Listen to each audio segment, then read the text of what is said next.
नमस्कार दोस्तों, स्वागत है आपका आज के मुख्य समाचारों में। यहां पर आपको देखने को मिलेंगे आज की तमाम बड़ी खबरें मुख्य समाचार ब्रेकिंग न्यूज अपडेट्स के रूप में। चलिए दोस्तों, जान लेते हैं आज की पहली बड़ी खबर। गुजरात में 9 दिन में 1400 करोड़ का स्कैम, कांग्रेस ने दानी डाटा ऐप पर सवाल उठाए, पूछा चीनी नागरिक घोटाला कर गया, सरकार ने क्या किया। जी हां दोस्तों, कांग्रेस ने गुजरात में फुटबॉल बैटिंग ऐप दानी डाटा ऐप से 1400 करोड़ रुपए के स्कैम मामले पर भाजपा सरकार से जवाब मांगा है। विपक्ष ने कहा है कि प्रधानमंत्री नरेंद्र मोदी और गृह मंत्री अमित शाह के राज्य में चीनी घुसपैठ हुई। उन्होंने कहा कि प्रधानमंत्री कहते हैं कि उनकी जानकारी के बिना देश में कुछ भी नहीं होता। या तो पीएम को पता नहीं था कि क्या हो रहा है, या फिर उन्होंने सब कुछ जानते हुए भी अपनी आंखें और कान बंद कर लिए। दरअसल दोस्तों, मीडिया रिपोर्ट्स के मुताबिक इस ऐप का मास्टरमाइंड चीन के शेनजेन का रहने वाला वू उयानबे है। वह 2020 से 2022 के बीच भारत में था। गुजरात के पाटन और बनासकांडा जिले में रहने के दौरान उसने अपने साथियों के साथ मिलकर दानी डाटा नाम से सट्टेबाजी ऐप लॉन्च किया था। इसके बाद सिर्फ 9 दिन में 1200 लोगों के साथ 1400 करोड़ की ठगी को अंजाम दिया। इसके बाद दोस्तों, अगली बड़ी खबर। फर्टिलाइजर बैग पर छपेगा प्रधानमंत्री का संदेश, किसानों से कम इस्तेमाल करने की अपील करेंगे, कंपनियों को भेजी गई नई डिजाइन। जी हां दोस्तों, केंद्र सरकार फर्टिलाइजर बैग्स यानी कि केमिकल खाद की बोरियों पर प्रधानमंत्री मोदी का संदेश छापेगी। इसमें प्रधानमंत्री किसानों से फर्टिलाइजर को कम और संतुलित तरीके से इस्तेमाल करने की अपील करेंगे। न्यूज एजेंसी पीटीआई ने शुक्रवार को सूत्रों के हवाले से यह जानकारी दी। डिपार्टमेंट ऑफ फर्टिलाइजर ने शुक्रवार को सभी खाद कंपनियों के अधिकारियों को लेटर लिखकर कहा कि फर्टिलाइजर बैग्स पर प्रधानमंत्री नरेंद्र मोदी का संदेश छापने का फैसला लिया गया है। कंपनियों को बैग की नई डिजाइन भी भेज दी गई है। दोस्तों, नई डिजाइन में बैग पर प्रधानमंत्री मोदी का फोटो होगा, इसके नीचे उनका संदेश छपा होगा। इस संदेश में लिखा होगा, मैं किसानों से अपील करता हूं कि वे केमिकल फर्टिलाइजर को कम और संतुलित इस्तेमाल कर धरती मां को बचाने के लिए कदम उठाएं। कंपनियों से जल्द नए बैग्स में ही फर्टिलाइजर डिलीवर करने के लिए कहा गया है। इसके बाद दोस्तों, अगली बड़ी खबर। अल्पसंख्यक मंत्रालय की स्कॉलरशिप स्कीम में बड़ा घोटाला, 53% फर्जी छात्रों के नाम पर हड़पे 144 करोड़, मंत्री स्मृति ईरानी ने सीबीआई को सौंपी जांच। जी हां दोस्तों, भारत के सबसे बड़े अल्पसंख्यक छात्रवृत्ति घोटाले का खुलासा हुआ है। कई राज्यों में बनाए गए फर्जी लाभार्थी, फर्जी संस्थान और फर्जी नामों से बैंक खाते सामने आए हैं। मामला कथित तौर पर अल्पसंख्यक संस्थानों, राज्य प्रशासन और बैंकों में संस्थागत भ्रष्टाचार का है। केंद्रीय मंत्री स्मृति ईरानी ने सीबीआई जांच के आदेश दिए हैं। इंडिया टुडे को मिली जानकारी के मुताबिक मदरसों सहित 1572 अल्पसंख्यक संस्थानों की जांच में 830 फर्जी नॉन ऑपरेशनल पाए गए, जिनमें 144 करोड़ रुपए का घोटाला हुआ है। इसके बाद दोस्तों, अगली बड़ी खबर। राहुल गांधी बाइक से पैंगोंग पहुंचे, रास्ते के फोटोज शेयर किए, कहा मेरे पिता कहते थे ये दुनिया की सबसे खूबसूरत जगहों में शामिल। जी हां दोस्तों, राहुल गांधी लद्दाख के दौरे पर हैं। शनिवार को वे राइडर लुक में दिखे। वे लद्दाख से पैंगोंग लेक के लिए रवाना हुए। उन्होंने ये ट्रिप अपने पिता राजीव गांधी की 79वीं जन्मतिथि 20 अगस्त के मौके पर की। उन्होंने रास्ते के कुछ फोटोज भी सोशल मीडिया पर शेयर किए। फेसबुक पर लिखा, पैंगोंग जाने के रास्ते में मेरे पिता कहते थे ये दुनिया की सबसे खूबसूरत जगहों में शामिल। राहुल जब 27 जून को दिल्ली के करोल बाग में मैकेनिक्स से मिले थे तो उन्होंने बताया था कि वे बाइक से जम्मू कश्मीर लद्दाख की यात्रा करना चाहते हैं। उनके पास KTM 90 बाइक है, लेकिन वो पड़ी है क्योंकि सिक्योरिटी वाले चलाने नहीं देते। 9 जुलाई को राहुल ने इस बातचीत का वीडियो यूट्यूब पर शेयर किया था। वहीं दोस्तों, राहुल गांधी ने दौरे के पहले दिन शुक्रवार को स्थानीय युवाओं के साथ एक संवाद कार्यक्रम में हिस्सा लिया। कांग्रेस नेता ने लेह में फुटबॉल मैच भी देखा। राहुल गांधी शुक्रवार को कारगिल मेमोरियल भी गए थे। इसके बाद दोस्तों, अगली बड़ी खबर। मोनू मानेसर के खिलाफ भड़काऊ भाषण का सबूत नहीं, नूह हिंसा पर हरियाणा पुलिस अफसर का बयान। जी हां दोस्तों, मोनू मानेसर की सोशल मीडिया पोस्ट पर कथित रूप से सांप्रदायिक दंगे भड़काने के 3 हफ्ते के बाद हरियाणा पुलिस का कहना है कि भड़काऊ भाषण को लेकर उनके खिलाफ कोई सबूत नहीं है। दोस्तों, CNN न्यूज 18 से विशेष बातचीत में हरियाणा के ADG कानून व्यवस्था ममता सिंह ने कहा है कि कथित गोरक्षक के खिलाफ कोई मामला नहीं बनता है। यदि आप 31 जुलाई की यात्रा से पहले मोनू मानेसर के सोशल मीडिया पोस्ट का ऑडियो सुने तो वह कहते हैं कि मैं यात्रा के लिए आ रहा हूं, आप भी शामिल हो। मुझे संदेह है कि क्या केवल यह घोषणा करना ही वह एक यात्रा के लिए जा रहे हैं भड़काऊ भाषण की श्रेणी में आता है। मानेसर पर राजस्थान पुलिस द्वारा जुनैद और नासिर के दोहरे हत्याकांड का आरोप लगाया गया। हत्या के 6 महीने बाद भी वह फरार है। इसके बाद दोस्तों, अगली बड़ी खबर। कहीं टमाटर की तरह न रुला दे प्याज, निर्यात पर सरकार ने अभी से लगा दी पाबंदियां।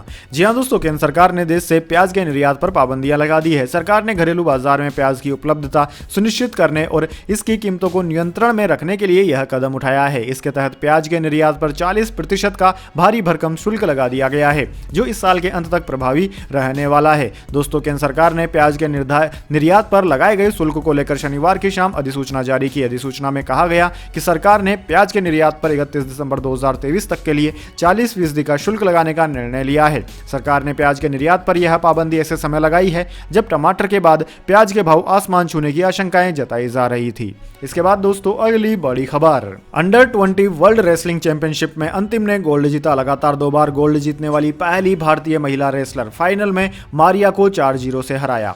जी हां दोस्तों, अंतिम पंगाल ने शुक्रवार देर रात अंडर 20 वर्ल्ड रेसलिंग चैंपियनशिप में गोल्ड मेडल जीतकर इतिहास रच दिया है। अंतिम लगातार 2 बार अंडर 20 वर्ल्ड रेसलिंग चैंपियनशिप का खिताब जीतने वाली पहली भारतीय पहलवान बन गई है। उन्होंने यहां 53 किग्रा में यह खिताब अपने नाम किया। दोस्तों, अंतिम पंगाल ने यूक्रेन की मारिया येफ्रामोव को 4-0 से हराया। पिछले साल वो अंडर 20 वर्ल्ड रेसलिंग चैंपियनशिप में स्वर्ण जीतने वाली पहली भारतीय महिला पहलवान बनी थी। अंतिम अब सीनियर स्तर पर भी खेलती है। इसके बाद दोस्तों अगली बड़ी खबर, रतन टाटा को दिया गया उद्योग रत्न सम्मान। सीएम शिंदे बोले इस पुरस्कार की प्रतिष्ठा बढ़ गई। जी हां दोस्तों, दिग्गज उद्योगपति रतन टाटा को महाराष्ट्र सरकार द्वारा स्थापित पहले उद्योग रत्न पुरस्कार से शनिवार को सम्मानित किया गया। मुख्यमंत्री एकनाथ शिंदे, उप मुख्यमंत्री देवेंद्र फडणवीस और अजित पवार ने टाटा सन्स के 85 वर्षीय मानद चेयरमैन को दक्षिण मुंबई के कोलाबा स्थित उनके घर पर जाकर यह पुरस्कार प्रदान किया। उनके सम्मान में महाराष्ट्र औद्योगिक विकास निगम MIDC की ओर से एक शॉल, एक प्रशस्ति पत्र और एक स्मृति चिन्ह भेंट किया गया। दरअसल दोस्तों, राज्य सरकार ने इस साल पहली बार यह पुरस्कार दिया है। इसके लिए औपचारिक पुरस्कार समारोह रविवार को बांद्रा कुर्ला कॉम्प्लेक्स में आयोजित किया जाएगा, लेकिन रतन टाटा को आज यानी कि शनिवार को उनके आवास पर ही इस पुरस्कार से सम्मानित किया गया। इसके बाद दोस्तों अगली बड़ी खबर, वर्ल्ड कप का मस्कट लॉन्च। महिला बॉलर और पुरुष बैटर की थीम पर बनाया मस्कट। वीडियो में कोहली, बुमराह नजर आए। जी हां दोस्तों, ICC ने वनडे वर्ल्ड कप का ऑफिशियल मस्कट लॉन्च कर दिया है। मस्कट को महिला बॉलर और पुरुष बैटर की थीम पर बनाया गया है। पुरुष मस्कट के हाथ में बैट और महिला मस्कट के हाथ में बॉल दिखाई गई है। ICC ने अपने सोशल मीडिया हैंडल पर मस्कट का वीडियो भी शेयर किया। इसमें भारत के पूर्व कप्तान विराट कोहली और जसप्रीत बुमराह नजर आए। ICC के मस्कट लॉन्च इवेंट में भारत की अंडर 19 विमेंस टीम की कप्तान शेफाली वर्मा और अंडर 19 पुरुष टीम के कप्तान यश धुल भी मौजूद रहे। इवेंट दिल्ली NCR के गुड़गांव में शाम 4 बजे हुआ। इसके बाद दोस्तों अगली बड़ी खबर, कोविड के बाद बड़ी अचानक होने वाली मौतों की संख्या, कारण जानने के लिए ICMR कर रहा 2 बड़े रिसर्च। जी हां दोस्तों, भारत की शीर्ष चिकित्सा अनुसंधान संस्था भारतीय चिकित्सा अनुसंधान परिषद ICMR कोविड के बाद की दुनिया में युवाओं की अचानक मौतों के पीछे के कारण को समझने के लिए 2 बड़े महत्वपूर्ण अध्ययन कर रही है। ICMR के महानिदेशक डॉक्टर राजीव बहल 18 से 45 वर्ष की आयु वर्ग में होने वाली मौतों की जांच के लिए इन रिसर्च को कर रहे हैं। गुजरात के गांधीनगर में विश्व स्वास्थ्य संगठन WHO के global traditional medicine summit GCTM के मौके पर उन्होंने न्यूज 18 से कहा कि हम बिना किसी कारण के अचानक होने वाली मौतों को देख रहे हैं। इसके बाद दोस्तों अगली बड़ी खबर, सुप्रीम कोर्ट बोला वल्गर पोस्ट के लिए सजा मिलनी जरूरी। कहा माफी मांग लेने से काम नहीं चलेगा, नतीजा भुगतना होगा।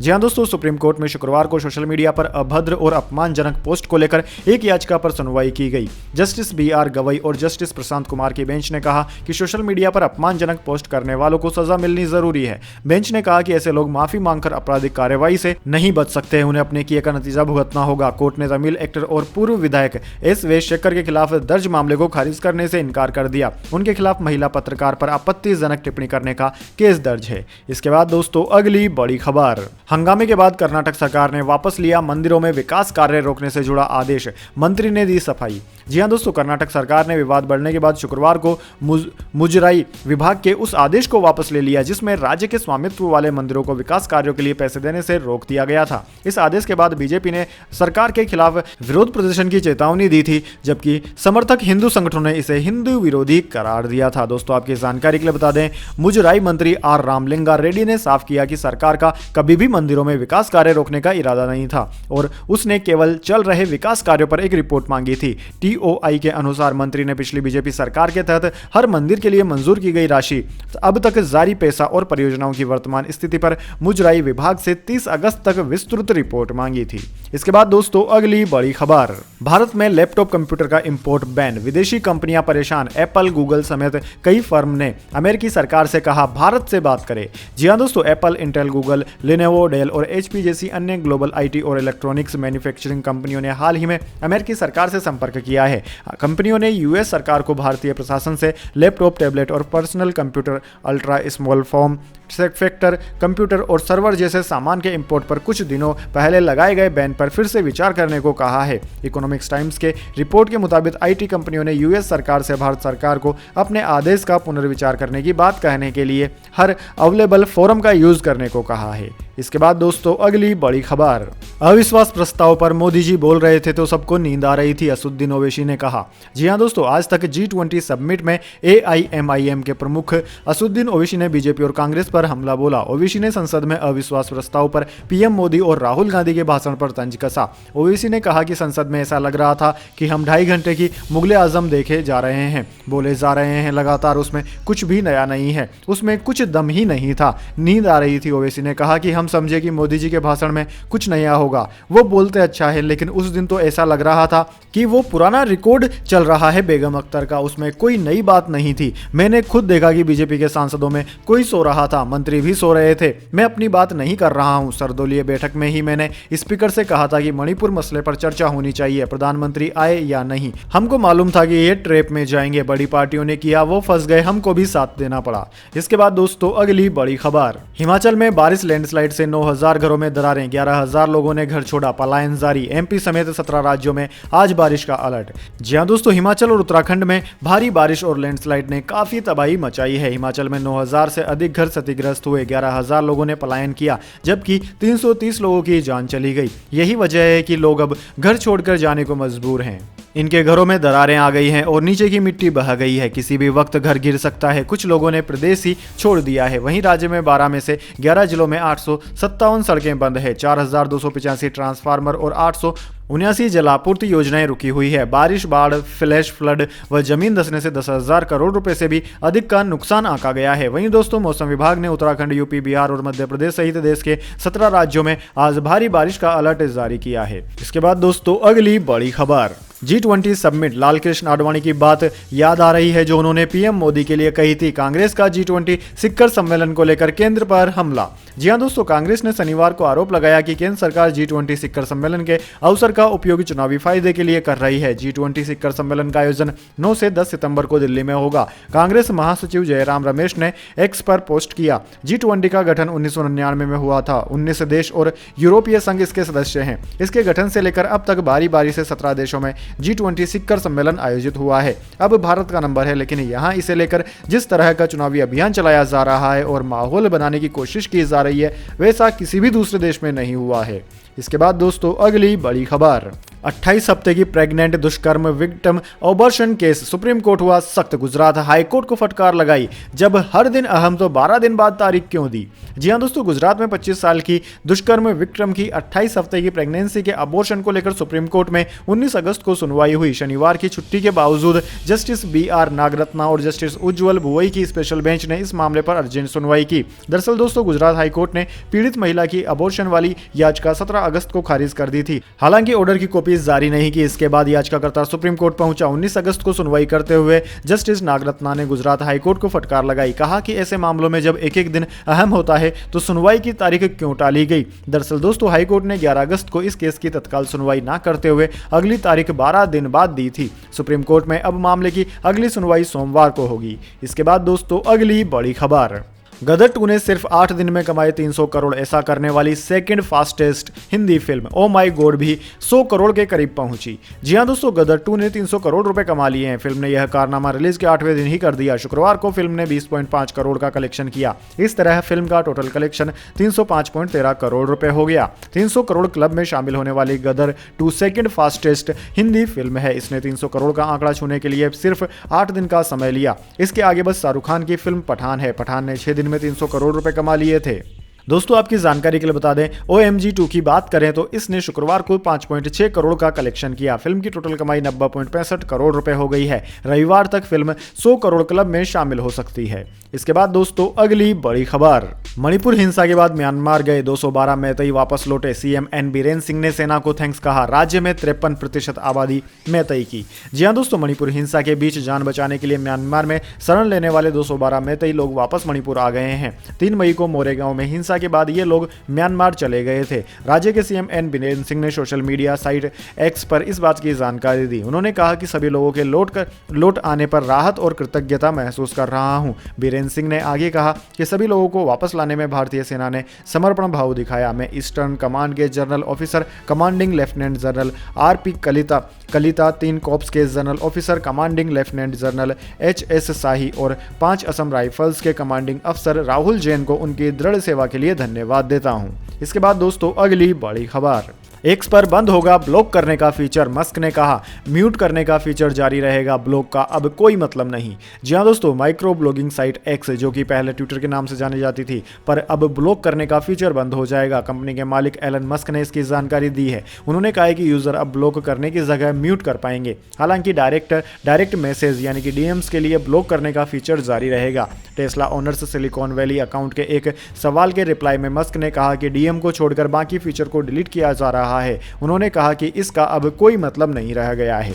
इसके बाद दोस्तों अगली बड़ी खबर, सरकार ने लॉन्च किया सेंट्रलाइज्ड पोर्टल UDGAM। इसके जरिए बैंकों में अनक्लेम्ड अकाउंट और अमाउंट की जानकारी मिलेगी। जाने क्लेम करने की पूरी प्रोसेस भी। जी हां दोस्तों, बैंकों में पड़े अनक्लेम्ड यानी कि लावारिस पैसों और अकाउंट का पता लगाने के लिए Reserve Bank of India RBI ने एक centralised portal unclaimed deposit gateway to access information launch किया है। इस पोर्टल के जरिए खाताधारक एक ही जगह पर अलग अलग बैंकों में पड़े अनक्लेम्ड अकाउंट और अमाउंट की जानकारी ले पाएंगे। इस सुविधा के जरिए अकाउंट होल्डर अनक्लेम्ड अमाउंट का पता लगाने के बाद इसे क्लेम कर अपना पैसा वापस ले सकते हैं या खाते को फिर से चालू करा सकते हैं। दोस्तों, आप अपने बैंक से इस रकम पर इंटरेस्ट की मांग भी कर सकते हैं, जिसकी भरपाई नियमों के अनुसार की जाएगी। इसके बाद दोस्तों अगली बड़ी खबर, इस हफ्ते सोने की कीमत में गिरावट, 58,500 के नीचे आया सोना। चांदी फिर 70,000 के पार निकली। जी हां दोस्तों, इस हफ्ते सोने के दामों में गिरावट देखने को मिली है। Indian Boolean and jewellers association IBGA की वेबसाइट के अनुसार सराफा बाजार में इस हफ्ते की शुरुआत यानी कि 14 अगस्त को सोना 58,874 पर था, जो कि अब यानी कि 19 अगस्त को 58,471 रुपए प्रति 10 ग्राम पर आ गया। यानी कि इस हफ्ते इसकी कीमत में 403 रुपए की गिरावट आई। दोस्तों, IBGA की वेबसाइट के अनुसार इस हफ्ते चांदी की कीमत में बढ़त देखने को मिली है। इस हफ्ते की शुरुआत में ये 69,937 रुपए पर थी, जो अब 70,447 रुपए प्रति किलोग्राम पर पहुंच गई है। यानी कि इस हफ्ते इसकी कीमत 510 रुपए बढ़ी है। इसके बाद दोस्तों अगली बड़ी खबर, मुफ्त बिजली, मुफ्त इलाज और बेरोजगारी भत्ता। सीएम केजरीवाल ने छत्तीसगढ़ में दी ये गारंटी, कांग्रेस पर किया प्रहार। जी हां दोस्तों, छत्तीसगढ़ में आगामी विधानसभा चुनाव के लिए प्रचार अभियान का आगाज करते हुए आम आदमी पार्टी ने के राष्ट्रीय संयोजक अरविंद केजरीवाल ने शनिवार को राज्य में सरकारी स्कूलों की बुरी स्थिति को लेकर कांग्रेस सरकार की आलोचना की। दिल्ली के मुख्यमंत्री अरविंद केजरीवाल ने राजधानी रायपुर में एक चुनावी रैली को संबोधित किया। इस दौरान पंजाब के CM भगवंत मान भी उनके साथ थे। इस दौरान उन्होंने सभी को 300 यूनिट मुफ्त बिजली, मुफ्त इलाज और हर बेरोजगार को 3,000 रुपए महीना बेरोजगारी भत्ता देने का वादा किया। सीएम केजरीवाल ने रैली को संबोधित करते हुए कहा कि यहां आने से पहले मैं एक रिपोर्ट पढ़ रहा था। बुरा हाल है यहां सरकारी स्कूलों का, कई स्कूलों को तो बंद कर दिया गया। उन्होंने सत्ताधारी कांग्रेस ने, जबकि कई ऐसे स्कूल हैं जिसमें 10-10 क्लास हैं और केवल एक टीचर है।